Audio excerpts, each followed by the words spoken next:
Hey there guys, my name is Marcus, and in this video I'm going to share with you how you can fix the issue for your JBL headphones if they are not charging. So what you can try to do, this is going to be really simple. First, change the cable, try different cable for charging. The second thing, not only that, you want to also change the adapter or like USB port.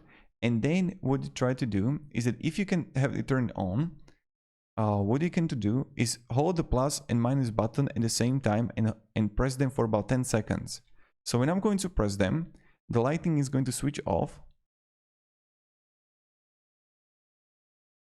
and it's going to be powered off, so the blinking is going to stop and that is going to be factory reset. So this is something that you can try to do and maybe it's going to work out for you. So let me down below in the comments what was the issue for you and if at least the reset is going to help you.